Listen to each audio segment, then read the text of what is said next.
the first accused, according to Mr. Ondari, the prosecution will be relying on circumstantial evidence.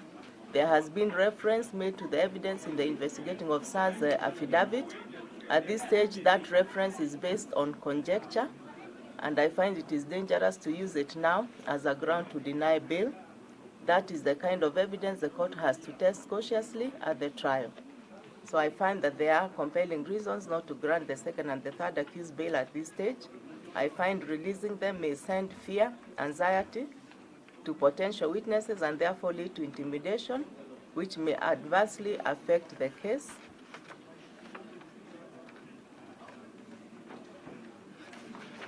Now, the likelihood of these accused persons absconding cannot be underrated.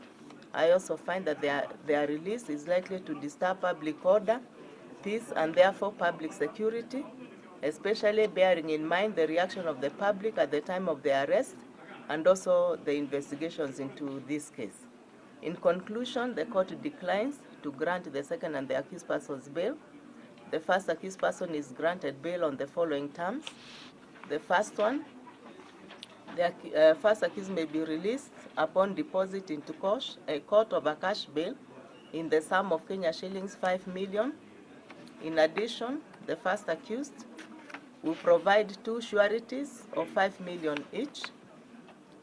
3, the first accused must deposit all his travel documents, including his Kenyan, East African, and diplomatic passports, which he holds, if he has any.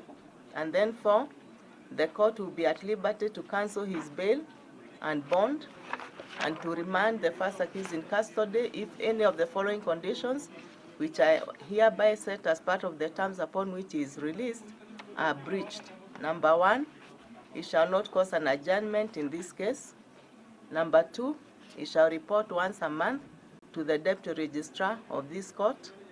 Number 3, he shall not go anywhere within 20 kilometers of Homa Bay County boundary on all sides of that county.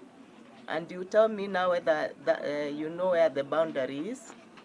Now, 4, he shall not contact or intimidate, whether directly or by proxy, any of the witnesses in this case, as per the witness statements and other documents that have been supplied by the state to the defense. 5, he shall not intimidate the parents, siblings, or other close relations of the deceased.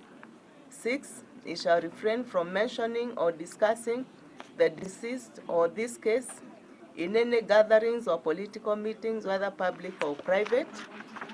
Those are the conditions which I have set.